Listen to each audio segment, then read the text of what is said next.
سورہ الناس کی طرف ہم آتے ہیں. ترجمہ ہم نے کر لیا تھا. مرکزی مضمون کیا ہے؟ شیطان کے شر سے اللہ کی پناہ میں آ جانا. اس کا بھی زمانہ نزول تقریباً 4-5 نبوی ہی بتایا جاتا ہے. اس کی فضائل وہی ہیں، سورہ الناس کے فضائل وہی ہیں جو سورۃ الفلق کے فضائل ہیں. شروع ہوتی ہے بسم اللہ الرحمن الرحیم. قل اعوذ برب الناس، کہیے میں پناہ مانگتا ہوں انسانوں کے رب کی. ملک الناس، انسانوں کے بادشاہ کی. الہ الناس، انسانوں کے حقیقی معبود کی. الناس الناس الناس 3 دفعہ ریپیٹ ہوا ہے. تمام انسان. اور اللہ تعالیٰ کی 3 شانیں آ رہی ہیں، رب اور ملک اور الہ. رب الناس جو میرا اونر، میرا مالک، میرا آقا، میرا منعم، میرا پالنے والا، محبت کے ساتھ میرا خیال رکھ رہا ہے، رب. اور کون ہے؟ اللہ ملک ہے، حقیقی بادشاہ ہے. اور کون ہے؟ الہ، معبود ہے انسانوں کا. تو یہ جو رب والی اللہ کی شان آئی ہے، یہ دراصل انسانوں کی محتاجی کی طرف اشارہ کر رہی ہے کہ اللہ ہمیں پال رہا ہے تو پل پل ہم پل رہے ہیں. دوسری شان اللہ کے مقام کی طرف اشارہ ہے کہ اس کی اطاعت کرو، وہ بادشاہ ہے. بادشاہ کے پاس اختیار ہوتا ہے، بادشاہ کے پاس خزانے ہوتے ہیں. تو سارے اختیارات، سارے خزانے اللہ کی قبضہ قدرت میں ہیں. اللہ کے قبضہ قدرت میں ہے، بڑی شان والا ہے وہ. ملک، بادشاہ. تیسری شان جو الہ کا ذکر آ رہا ہے، اس میں رب اور انسان کا صحیح تعلق بتا دیا کہ اس کو معبود مانو، اس کے بندے بنو، اس کے آگے جھکو، اس کی عبادت کرو، سجدہ کرو، دعا کرو، بچھا دو اپنے آپ کو اس کے آگے، ناک رگڑ دو اس کے آگے، ماتھا ٹیک دو. الہ ہے وہ. تینوں میں ہم دیکھ رہے ہیں کہ الناس دہرایا گیا اس لیے کہ اس صورت میں جس شر کا ذکر ہے وہ انسانوں کے ساتھ مخصوص ہے. اور یہ اتنا شدید ہے یہ شر جس کا اس صورت میں ذکر ہے کہ اللہ تعالی کی 3 شانوں کا اس میں حوالہ آیا ہے. رب الناس، ملک الناس، الہ الناس. اور اللہ کی پناہ مانگی گئی ہے ایک شر سے، وہ ہے شیطان کا شر. آخرت برباد کر دیتا ہے شیطان کا شر. اور آخرت کا تعلق انسانوں سے ہے. زمین آسمان کو تو کسی قسم کی اکاؤنٹیبلٹی کا، بدلے کا کوئی خوف ہے ہی نہیں. تو اس شر کا تعلق کسی سے نہیں ہے، بس انسانوں سے ہے اور جن ان سے ہے. تو آگے فرمایا من شر الوسواس الخناس، اس وسوسہ ڈالنے والے کے شر سے جو بار بار پلٹ کر آتا ہے. الذی یوسوس فی صدور الناس، جو لوگوں کے دلوں میں وسوسہ ڈالتا ہے. من الجنۃ والناس، خواہ وہ جنوں میں سے ہو یا انسانوں میں سے. تو کس کا شر ہے؟ الوسواس کا، الخناس کا.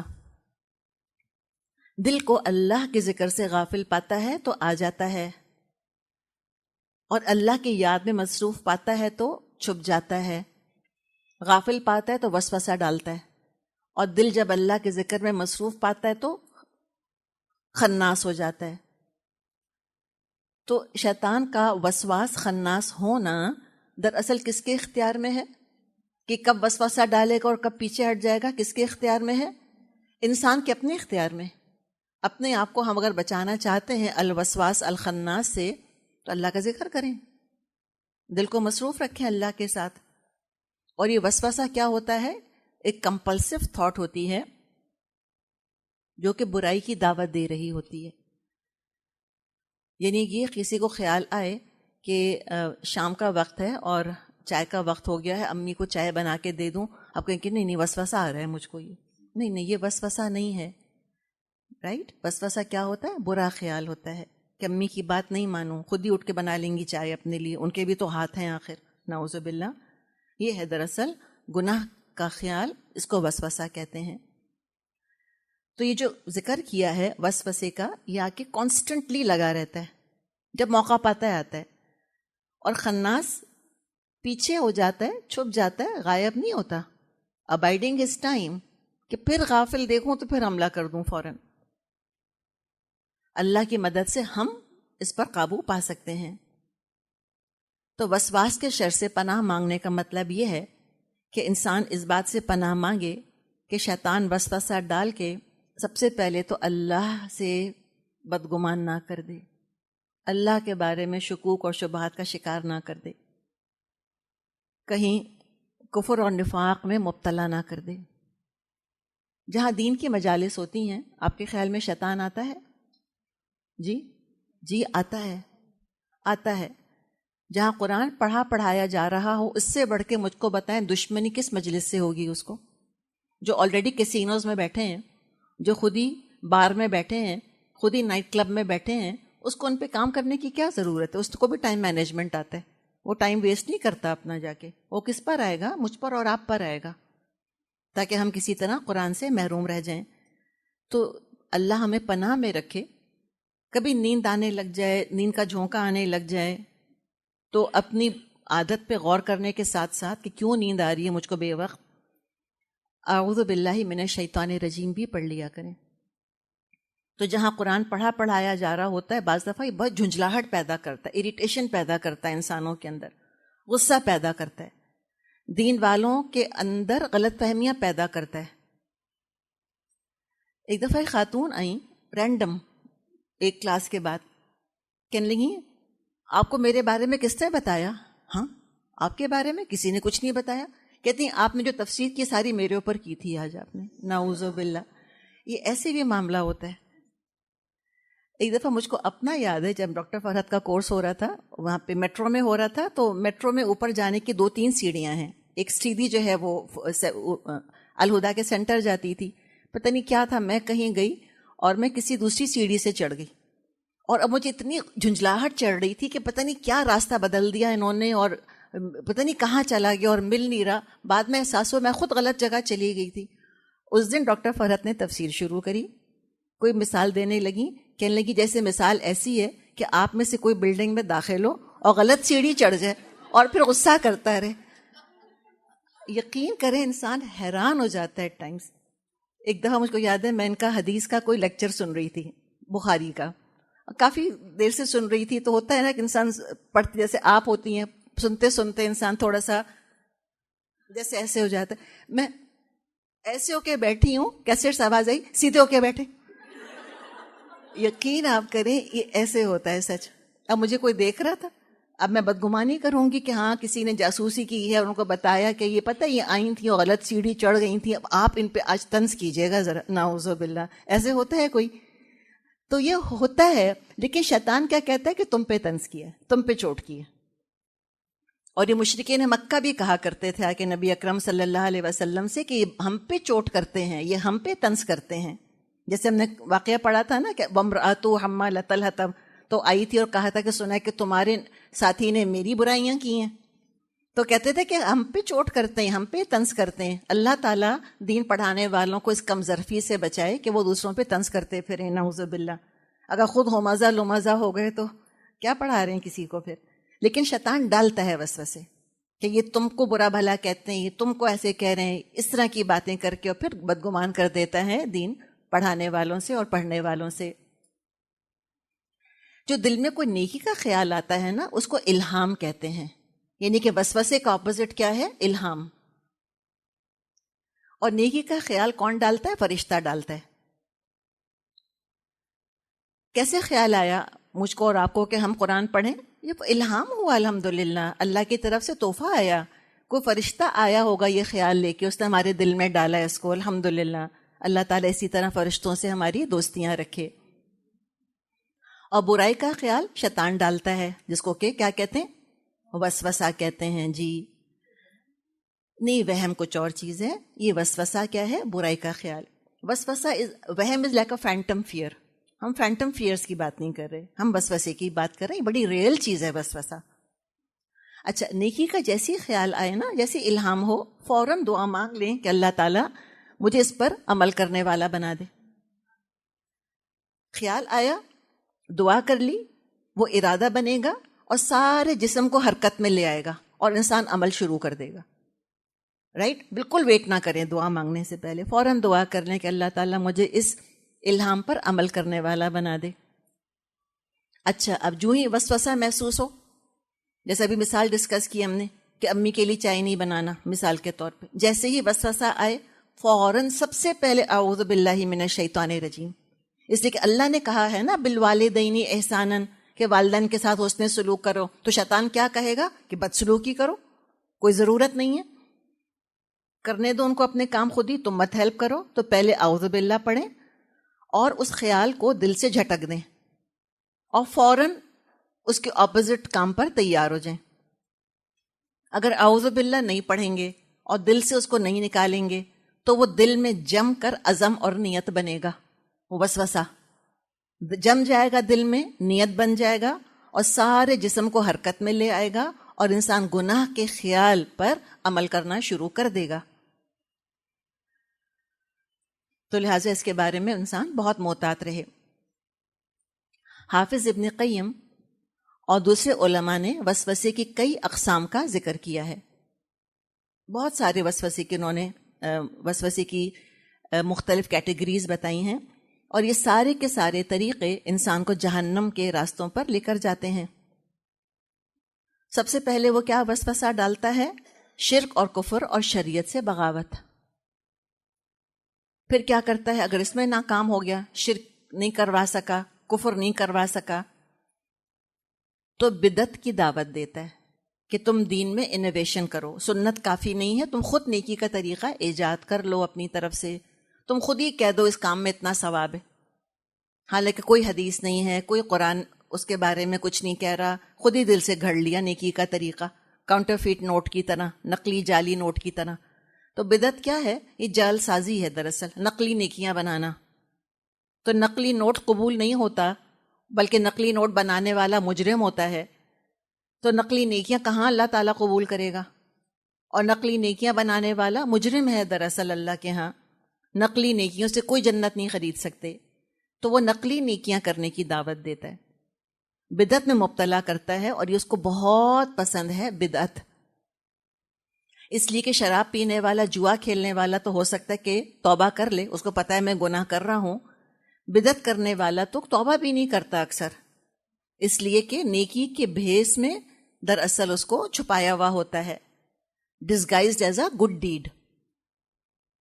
تو بدعت پہ لوگ عام طور پہ توبہ نہیں کرتے، تو اس کو بدعت بہت پسند ہے شیطان کو. اگر اس سے بھی کوئی بچ جاتا ہے، بدعت سے بھی، تو کبیرہ گناہوں میں انوالو کرنا چاہتا ہے. اور خاص طور پہ کس کو کبیرہ گناہوں میں انوالو کرنا چاہتا ہے؟ خاص طور پہ قرآن پڑھنے والوں کو، جو ایکٹیولی قرآن کے ساتھ اٹیچ ہیں. دیکھیے ڈبل ایج سوارڈ بن گیا نا یہ اس کا. یعنی اگر دین کے پڑھنے پڑھانے والے کھلم کھلا گناہوں میں پڑ جائیں تو ایک تیر سے دو شکار کر لیے اس نے. وہ شخص خود تو آ ہی گیا اس کے پھندے کے اندر، اور کیا ہوگا؟ جو اس کو دیکھنے والے ہیں وہ کتنے ڈس ایلیوژن ہوں گے دین سے. وہ یہ کہیں گے کہ جب دین والوں کا یہ حال ہے تو قرآن پڑھنے کا کیا فائدہ. تو دین والوں کا اخلاق اگر برا ہوگا، ہم ایک دوسرے سے لڑیں گے اور قرآن پڑھتے ہوئے ہم ایک دوسرے کو برا بھلا کہیں گے اور برداشت نہیں کر سکیں گے، اور ہم کو ہوگا کہ اس میں سے اسمیل آتی ہے اور اس میں وہ تو فلاں ہے اور وہ فلاں تو ایسا ہے اور ہم تو اس کے پاس نہیں. اگر دین کی مجلس میں یہ تنگ ذہنی اور تنگ نظری ہوگی تو بتائیں لوگوں پہ کیا امپریشن پڑے گا، کیا سوچیں گے وہ اس کے بارے میں. یا تو یہ ہوگا کہ وہ دین سے بدزن ہو جائیں گے، قرآن سے دور بھاگ جائیں گے. قرآن پڑھنے والے غیبت کر رہے ہیں، مذاق اڑا رہے ہیں دوسروں کا، وراثت میں حق نہیں دے رہے کسی کو، تو وہ کیا امپریشن پڑے گا؟ اچھا، ایک تو یہ کہ لوگ دین سے متنفر ہو جاتے ہیں، یا کیا ہوتا ہے کہ جب دین والوں کو گناہ کرتے دیکھتے ہیں نا دوسرے، تو قرآن نہ پڑھنے والے اپنے لیے لائسنس لے لیتے ہیں. وہ کہتے ہیں کہ ٹھیک ہے، اس کا مطلب ہے یہ گناہ نہیں ہے. اگر یہ شراب پی رہے ہیں، اس کا مطلب ہے انٹاکسیکیشن منع ہوگا، شراب پینا منع نہیں ہوگا. یہ ان کا خیال شروع ہو جاتا ہے کہ چلو نو بگ ڈیل، یہ کر رہے ہیں تو ہم بھی کر لیتے ہیں. اچھا جی، اب کوئی کبیرہ گناہوں سے بھی بچ جائے تو پھر اگلا جال لگاتا ہے. ایک کے بعد ایک جال تیار ہے اس کا، ایک کے بعد دوسرا وسوسہ، دوسرے کے بعد تیسرا وسوسہ. نیکسٹ وسوسہ یہ ہے کہ چلو چھوٹے چھوٹے گناہ کر لو، اس سے کچھ نہیں ہوتا. جیسے ابھی ہم نے بات کری، چلو اس سے لڑ لو، اس سے لڑ لو، کچھ یہ اس کو کچھ کہہ دو، اس پہ تھوڑا سا طنز کر دو، اس قسم کی باتیں چھوٹے چھوٹے گناہ کرواتا ہے. ابھی چھوٹے گناہ کیا کرتے ہیں؟ اگر یہ جمع ہوتے چلے جائیں تو پھر یہ انسان کی نیکی کی صلاحیت پر اثر انداز ہونے لگتے ہیں. دے سیپ آر اسٹرینتھ. انسان کا موٹیویشن کم سے کم ہوتا چلا جاتا ہے اچھے کام کرنے کا. اب اگر اس میں بھی کامیاب نہیں ہوتا تو پھر ایک اور پھندا لگاتا ہے. سب تیار ہے مال اس کے پاس، ایک سے ایک ٹرک ہے اس کے پاس. pulls out another trick from his hat. وہ کیا کہ نیکی کے کاموں سے ہٹا کر ایسے کاموں میں لگانے کی کوشش کرتا ہے جن میں نہ ثواب ہے نہ عذاب. مثلا کون سے ایسے کام ہیں جس میں نہ ثواب نہ عذاب؟ خالی بیٹھے کھڑکی سے باہر دیکھ رہے ہیں، دیکھے جا رہے ہیں، یا سوئے جا رہے ہیں. چاہتا ہے اسی طرح عمر برباد کر دے. بس پکا رہے ہیں تو کوئی حد اور حساب نہیں ہے. کوئی چیزیں گناہ نہیں ہے اپنی جگہ، لیکن اگر ان کاموں کی وجہ سے قرآن کی طرف سے غافل اور نماز کی طرف سے غافل ہو گئے اور آخرت کی طرف سے غافل ہو گئے، پکانے اور کھلانے اور پہننے اور سونے میں، یہ قرآن ہے اور سو رہے ہیں، قرآن نہیں پڑھ رہے، تو یہ بھی اس کا بہت بڑا ٹریپ ہے. اور سونے میں گناہ نہیں ہے، چاہے کوئی قرآن کی کلاس میں سو جائے گناہ نہیں ملنا اس کو. سونا تو سونا ہے، لیکن ایک بیکار کام کرایا نا. یہاں اتنی مشکل محنت کر کے یہاں تک پہنچے اور اس کے بعد یہاں اس نے سلا دیا. ایک دفعہ خاتون کہنے لگی مجھے آپ کی کلاس میں نیند بہت آتی ہے. وہ ہے نا کہ پھولوں کی سیج پہ نیند آتی ہے اور کانٹوں کی سیج پہ تو نیند نہیں آتی، تو قرآن کی مجلس میں پھولوں کی سیج ہوتی ہیں. اب ایسا بھی نہیں ہے بھائی، ایسے بھی میٹھی نیند یہاں سونا چاہیے یہاں پر. تو اس طرح کی بھی باتیں بعض دفعہ مزے کی سننے کو ملتی ہیں. تو کوشش کیا کرنی چاہیے کہ یہاں ہم سوئیں نہ، بالکل بھی نہ سوئیں، فریش ہو کر بیٹھیں. اچھا، اب اگر کوئی چھوٹے چھوٹے گناہوں کے اندر بھی نہیں پھنستا، پھر ایک اور پھندا تیار ہے اس کا، ایک اور وسوسہ، ایک اور ہتھ کنڈا، کہ نیکی کے بڑے کاموں سے ہٹا کر چھوٹے چھوٹے نیکی کے کاموں میں لگانا چاہتا ہے. یعنی کہ اجتماعی کاموں کے بجائے، ٹیم ورک کا حصہ بننے کے بجائے ذاتی نفلی عبادت میں لگا دیتا ہے. لیکن نیڈ آف دی آر کو نگلیکٹ کرواتا ہے اور ایسے نیک کاموں میں لگا دیتا ہے جس سے دین کی سربلندی میں حصہ لینے سے انسان محروم رہ جائے. دین کے لیے کچھ نہیں کر پاتا، اپنے وظیفے، اپنی نفلیں، اپنی تسبیح، اپنے روزے، بس. اور امت کہاں جا رہی ہے کوئی پرواہ نہیں، جہاں جاتی ہے جائے، وہ تو مست ہے اپنی ذاتی عبادت کے اندر. نیڈ آف دی آر کیا ہے؟ جاگو اور جگاؤ، پڑھو اور پڑھاؤ، تعلیم اور تربیت. بلغوا انی ولو آیتن، پہنچا دو میری طرف سے چاہے ایک آیت بھی تم کو آتی ہو. یہ ہے دراصل نیڈ آف دی آر.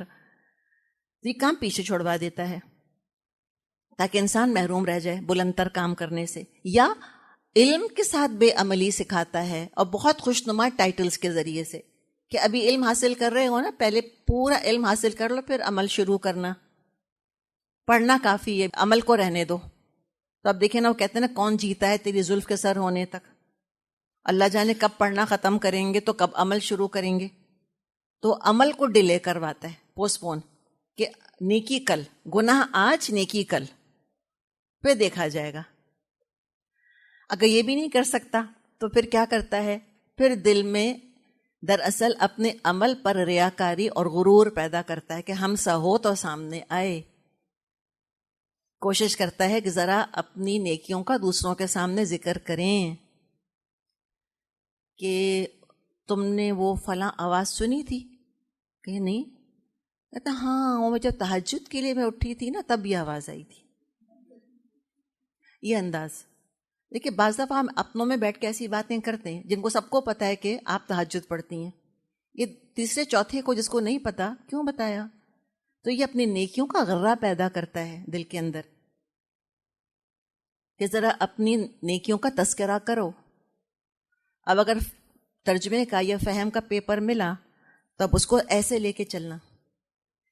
10 اگر ملے نا تو ایسے لے کے چلنا، اور 0 ملے تو ایسے لے کے چلنا. ان چیزوں سے، اسی شر سے بچانے کے لیے آپ کو ہدایت ہم نے دی ہے کہ اپنے نمبر نہیں ڈسکس کریں. یہ شیطان کا ایک جال ہے جو اس نے بچھایا ہے. تمہیں کتنے ملے؟ مجھ کو اتنے ملے. اچھا 0.25 تم کو، میں نے بھی تو یہی لکھا تھا. پھر اس کے دیکھیں نا یہ پیٹینس، اس میں الجھنا، پھر جا کے انچارج سے الجھنا، پھر ایک چڑ اپنے اندر پیدا کرنا. پھر وہ کہتا ہے یہ تو پریجوڈسڈ ہے، اچھا یہ ان کے رشتہ دار ہیں نا اس لیے ان کو اتنے دے دیے. اللہ نہ کرے کوئی ایسی باتیں کرے. میں آپ کو سمجھانا چاہ رہی ہوں، اس کی میتھڈالوجی دیکھیں. اور ہم اپنی طرف سے کیوں آپ کو منع کرتے ہیں کہ آپ نمبر نہیں شیئر کریں، نہیں ڈسکس کریں. نمبر میں اونچ نیچے، ڈائریکٹلی آپ انچارج کے پاس جائیں، آپ کہیں کہ میرے 2.5 آپ نے زیادہ لکھ دیے، پلیز کاٹ لیں میرے مارکس. ہم سر آنکھوں پر آپ کی بات مانیں گے.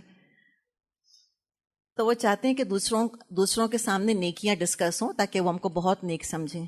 اب کہیں گئے گھومنے پھرنے، پکنک پر گئے، ملیر گئے، باغ کی سیر کر کر آئے، شام کو رات کو سوئے تو باغ نظر آ گیا خواب میں، پورا دن باغ جو دیکھا تھا. اب صبح اٹھ کر کہا ہاں میں نے باغ دیکھا، پتہ نہیں کیا تھا، شاید جنت تھی، پتہ نہیں کیا تھا. لوگ کہے ہاں آف کورس تم نے جنت دیکھی ہے، تم کورس کر رہی ہو نا. آ کے میں کہاں جنت میں جاؤں گی. تو وہ کہے بھئی اب تم نہیں جاؤ گی تو کون جائے گا. تو کہیں گے ہاں. یہ بھی اس کی ایک میتھڈالوجی ہے کہ اوروں کے سامنے باتوں باتوں میں اپنا ذکر نکالنا، یا تو اپنے منہ سے خود ہی میاں مٹھو بننا کہ میں کیسی تہجد گزار روزدار ہوں، یا دوسروں کو موقع فراہم کرنا کہ وہ تعریف کرنے، ان پہ احسان کرنا کہ اب میں آپ کو موقع دے رہی ہوں، اب آپ میری تعریف کریں. یہ سب شیطان کے ہتھ کنڈے ہیں. اور بڑے بڑے ہم نے ٹاپ کرنے والے دیکھیں جنہوں نے کچھ نہیں کیا زندگی کے اندر. تو اس غرے میں نہ آئیں. علم کا غرور نہیں ہونا چاہیے. اگر علم حقیقت میں علم ہے جو دل کے اوپر آ کر وارد ہوا ہے تو علم کے ساتھ اللہ تعالی ہمیں جھکائے، عاجزی آئے. تو لہٰذا بہت محتاط رہیں اس نمبروں کی دوڑ میں اور اس کمپیریزن کے اندر. فوراً اعوذ باللہ من الشیطان الرجیم پڑھ لیا کریں. اچھا اگر اس میں بھی ناکام ہو جاتا ہے تو ایسے بیٹھنے والا تو نہیں ہے نا. آپ کہیں اللہ کب بند ہوگا یہ سلسلہ؟ نہیں ہوتا نا. پیدا ہونے سے لے کے مرتے دم تک کھڑا رہتا ہے یہ ہمارے سر پہ. اگر اس ترکیب میں بھی ناکام ہو جائے کہ اپنی نیکیوں کا ہم ڈسپلے نہ کریں تو جو نیک کام نہیں کر رہے ان کی غیبت کرواتا ہے، اور بہت مزے سے کرواتا ہے غیبت. وہ تہجد میں کہ میں نے تو تہجد میں بڑی دعا کری، بڑی فلاں کے لیے دعا کری کہ اللہ اس کا جھوٹ چھڑوا دے. اب یہ کیا ہوا بتائیں ذرا مجھ کو. اعلان کرنے کی کیا ضرورت تھی؟ کسی کا پول ہم کہ اچھا وہ جھوٹ بولتا ہے، ہاں شراب بھی تو پیتا ہے، میں نے اس کی بھی بہت دعا کی.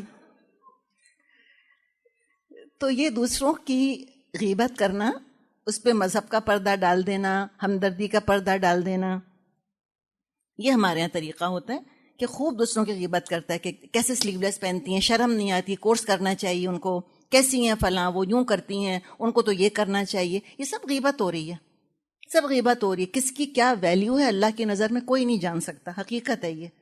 تو لہٰذا جو دین پر عمل کر رہے ہیں اللہ کا شکر ادا کریں، اور جو نہیں کر رہے ان کی غیبت نہیں کریں، مت ڈسکس کریں کہ وہ ایسا ہے اور وہ ویسا ہے.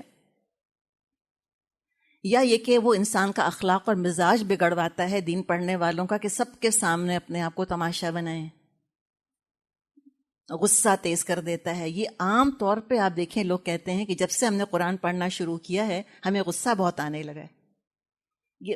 یہ اس کا وار ہے کہ اتنا بد مزاج کر لو اپنے آپ کو کہ لوگ پاس بیٹھتے ہوئے گھبرائیں، لوگ کہیں توبہ، ہم تو باز آئے قرآن پڑھنے سے. اگر قرآن سے پہلے تو بہت اچھی تھیں، قرآن پڑھنے کے بعد مزاج کا کیا حال ہو گیا؟ تو سب گھروں میں اپنی اپنی عورتوں کو روک لیں، اپنے اپنے مردوں کو روک لیں کہ انہیں قرآن نہیں پڑھنا. بہت بد مزاج، بڑے بد اخلاق ہوتے ہیں قرآن پڑھنے والے. اور افسوس، 100 افسوس کے معاشرے میں یہ بات عام ہے. کہتے ہیں ہاں ایسے ہی ہوتے ہیں. تو یہ کوئی ایک لمٹ نہیں ہے. پوری کتاب ہے ابن قیم کی تلبیس ابلیس کے نام سے، کہ ابلیس کیسے کیسے دھوکے دیتا ہے، کیسے کیسے جال بچھاتا ہے. تو ان سب کا علاج، بہرحال کہانی تو بہت لمبی ہے اور آلریڈی بہت لمبی ہو چکی ہے. بات یہ ہے کہ من شر الوسواس الخناس، یہ بہت بڑا شر ہے، اس سے اللہ کی پناہ. قل اعوذ برب الناس ملک الناس الہ الناس. سوچیں نا کتنا شر ہے اس کا. وہ جان نہیں چھوڑتا ہماری، مرتے دم تک بھی کھڑا ہو جاتا ہے آ کر کہ کسی طرح ہم کو ورغلا دے. سورہ اعراف میں آیت نمبر 200 میں 200 میں اللہ تعالیٰ نے فرمایا ہے وَإِمَّ يَنزَغَنَّكَ مِنَ الشَّيْطَانِ نَزْغٌ، جب شیطان تم کو کچوکا لگائے فَاسْتَعِذْ بِاللَّهِ، تم اللہ کی پناہ لے لیا کرو. تو یہ جو شیطان ہوتے ہیں انسانوں میں سے بھی ہوتے ہیں اور جنوں میں سے بھی ہوتے ہیں. صحیح مسلم میں حدیث ہے، آپ صلی اللہ علیہ وسلم نے فرمایا ہے ہر آدمی کے ساتھ جنوں میں سے ایک ساتھی اور فرشتوں میں سے ایک ساتھی مقرر کیا گیا ہے. یعنی کہ ہم سب کے ساتھ کیا لگا ہوا ہے؟ ایک شیطان. اور ہم سب کے ساتھ اللہ تعالیٰ نے کیا بھیجا ہے؟ ایک فرشتہ. تو ڈیسائیڈنگ فیکٹر کون ہے کہ کس کی بات ماننی ہے؟ ہم خود ہیں. آئی ڈیسائیڈ فار مائی سیلف کہ مجھے کس کی بات سننی ہے. اللہ نے اختیار دیا ہے مجھ کو اور آپ کو، اشرف المخلوقات بنایا ہے. ہم مجبور ہیں، محض نہیں ہیں، جبر نہیں ہے ہمارے اوپر. تو دیکھ لیں کس کی کمپنی ہے جو کہ ہم حاصل کرنا چاہتے ہیں. اور شیطان کے وسوسوں سے بچنے کے لیے انسان کو کبھی شک کے موقعوں پر موجود نہیں ہونا چاہیے. دوسروں کو شک کرنے کا موقع نہ دیں کہ وہ ہمارے اوپر شک کریں. ایک واقعہ ہے آپ صلی اللہ علیہ وسلم کا، یہ بخاری میں واقعہ موجود ہے کہ آپ رمضان میں اعتکاف میں تھے مسجد نبوی میں. آپ کو اندازہ شاید ہوگا کہ اعتکاف میں تھوڑی بہت باہر نکلنے کی اجازت ہوتی ہے کسی خاص ضرورت کے لیے. مسجد سے نکل سکتے ہیں، اس میں اعتکاف نہیں ٹوٹتا. اور آپ صلی اللہ علیہ وسلم کا گھر اور مسجد کہاں تھے؟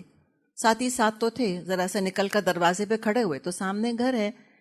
تو کیا ہوا کہ اعتکاف میں آپ تھے اور سب کو پتا تھا مدینے میں کہ آپ اعتکاف میں ہیں. تو آپ کی بیوی صفیہ رضی اللہ عنہا آپ سے ملنے آئیں. رات کا وقت تھا، آپ باہر تشریف لائے ان سے ملنے کے لیے.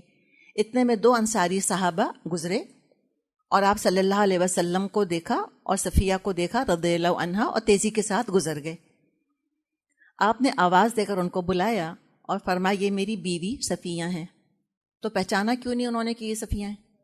کورڈ تھیں، پردے کا حکم تھا، وہ پوری کی پوری کورڈ تھیں. تو آپ نے کہا کہ یہ میری بیوی صفیہ ہیں. تو وہ امبیرس ہو گئے انصاری صحابہ، کہنے لگے یا رسول اللہ ہم آپ کے بارے میں کیسے شک کر سکتے ہیں؟ تو آپ صلی اللہ علیہ وسلم نے فرمایا ان الشیطان یجری من الانسان مجری الدم، یقیناً شیطان انسان کے جسم میں ایسے گردش کرتا ہے جیسے کہ خون گردش کرتا ہے. مجھے ڈر ہوا کہ کہیں وہ تمہارے دل میں کوئی برا خیال نہ ڈال دے. دیکھا آپ نے کیسے آپ نے اپنے آپ کو بچایا. تو اس اسکیل پر حملہ ہو رہا ہے، اس اہتمام سے جال بچھایا جا رہا ہے، اسی اہتمام سے ہمیں مقابلہ کرنے کی ضرورت ہے. ہم بے خوف ہو کے نہیں بیٹھ سکتے. تو شروع میں ہم دیکھتے ہیں کہ اسپیسیفکلی وسواس خناس، اس کے بعد جنیرک، کہ چاہے جنوں میں سے کوئی شیطان ہو یا انسانوں میں سے کوئی شیطان ہو، اللہ مجھ کو سب کے شر سے اپنی پناہ میں رکھے. اتنی خوبصورت 2 صورتیں ہیں جو کہ 30ویں پارے کے اختتام پر آتی ہیں. یعنی کہ دیکھا جائے تو ٹیکنیکلی تو قرآن مکمل ہو جاتا ہے نا ان دونوں صورتوں کے اوپر. اس کو استعاذہ کہتے ہیں. استعاذہ کیا ہوتا ہے؟ اللہ کی مدد، اللہ کی پناہ طلب کرنا، استعاذہ. اور سورہ فاتحہ کس سے شروع ہوتی ہے؟ سورہ فاتحہ میں کیا ہے؟ استعانہ، اللہ کی مدد طلب کرنا. تو قرآن کا اختتام، قرآن مکمل ہوتا ہے استعاذہ پر، اللہ کی پناہ میں آ جانا، اور آغاز اس کا ہوتا ہے استعانہ سے، اللہ کی مدد طلب کر لینا. تو اللہ نے چاہا تو پھر ہم اگلی دفعہ سے سورہ فاتحہ شروع کریں گے. اللہ تعالیٰ اس کو قبول کرے، اللہ تعالیٰ ہمارا ہی پڑھنا پڑھانا قبول کرے، اور جو کچھ ہم نے سیکھا اللہ تعالیٰ ہمیں اس پر عمل کی توفیق عطا فرمائے. جو بات صحیح تھی اللہ تعالیٰ اس کو دلوں میں، زندگیوں میں جگہ دے دے، بسا دے، اور جو چیز اگر غلط منہ سے نکلی تو اللہ تعالیٰ سے دعا ہے کہ اللہ تعالیٰ اس کو معاف کر دے. سبحانک اللہم و بحمدک نشہد ان لا الہ الا انت نستغفرک و نتوب الیک. السلام علیکم ورحمۃ اللہ وبرکاتہ.